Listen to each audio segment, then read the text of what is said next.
સુરતના કાપોદ્રા વિસ્તારમાં રહેતો યુવક ગાયત્રીનગરમાં હીરાના ખાતામાં મજૂરી કામ કરી પરિવારને આર્થિક મદદ કરતો હતો.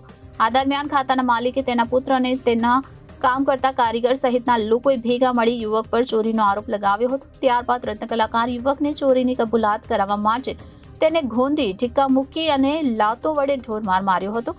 રત્ન કલાકાર યુવકને મૂઢ માર વાગતા અને પ્રાઇવેટ પાર્ટની ઈજાથી મોત નીપજ્યું હતું, જેથી આખરે આ બનાવને પગલે તેના પિતરાઈ ભાઈએ કાપોદ્રા પોલીસ મથકમાં ફરિયાદ નોંધાવતા પોલીસે 10 સામે હત્યાનો ગુનો દાખલ કરી વધુ તપાસ હાથ ધરી હતી.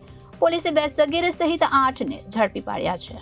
હીરા ચોરીની આશંકામાં કાપોદ્રા ગાયત્રીનગરમાં કામ કરતા રત્ન કલાકારની કારખાનેદાર સાગરીતો સાથે ઢોરમાર મારી મોતને ઘાટ ઉતારી કારખાને બહારથી તાળું મારી ભાગી છૂટ્યા હતા.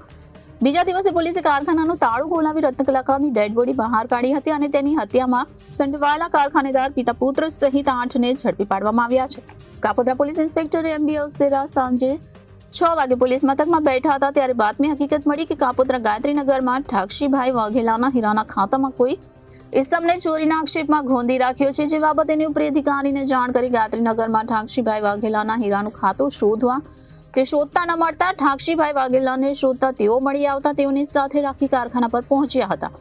પોલીસે ઠાકરજી નાનજી વાઘેલાની હાજરીમાં કારખાનું તોડી ખોલીને જોતા અંદર બિહામણું દ્રશ્ય નજર પડ્યું હતું. અંદર સાચે જ એક લાશ પડી હતી. આખા શરીરે તેને મૂળ ઈજાના નિશાન હતા. પોલીસે કારખાનેદારની સખ્તાઈથી પૂછપરછ કરતા જ તે ભાંગી પડ્યો અને આ હત્યા તેણે જ તેના પુત્ર અને સાગરીતો સાથે મળીને કર્યાની કબૂલાત કરી હતી. મૃતકનું નામ લાલજી ઉર્ફે લાલો પીરો બાંભણિયા હોવાનું જણાવ્યું હતું. તેના કારખાનામાં જ રહેતો હતો અને ક્યારેક તેમને ત્યાં તો ક્યારેક બીજાને ત્યાં રોકડિયું કામ કરતો હતો. 10 દિવસ પહેલા તેમને ત્યાં કામ પર બેઠો ત્યારે તે અન્ય એક કરણ નામનો કારીગર હીરા ચોરી લીધા બાદ ગુમ થઈ ગયો હતો. 10 દિવસથી તેને શોધી રહ્યા હતા. ગતરોજથી કાપોદ્રા 4 રસ્તા પાસેથી મળી આવતા તેને પકડીને કારખાને લઈ ગયા હતા.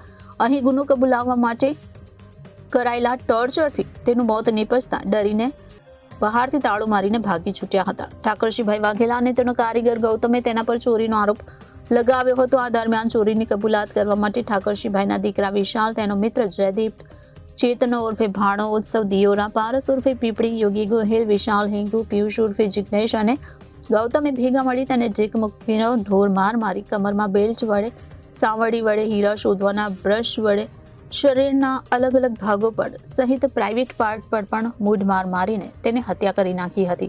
આ બનાવને પગલે આખરે લાલજી ઉર્ફે લાલુના કઝિનભાઈ સંજય વિઠ્ઠલ બાંભડિયાએ કાપોદ્રા પોલીસ મથકમાં ફરિયાદ નોંધાવતા પોલીસે તમામ આરોપીઓ સામે હત્યાનો ગુનો દાખલ કરી વધુ તપાસ હાથ ધરી છે. પોલીસે ઠાકરશીભાઈ નાનજીભાઈ વાઘેલા, વિશાલ ઉર્ફે વિશુ ઠાકરશીભાઈ વાઘેલા, કેતનભાઈ ઉર્ફે ભાણોધનજીભાઈ સોલંકી, વિશાલભાઈ, ચેતનભાઈ હિંગુ, જયદીપભાઈ, વિનુભાઈ ચાવડા, ગૌતમ સુરેશભાઈ મકવાણા અને 2 સગીરને ઝડપી પાડવામાં આવ્યા છે. Reporter Arvind Rathod, Janadesh news, Surat.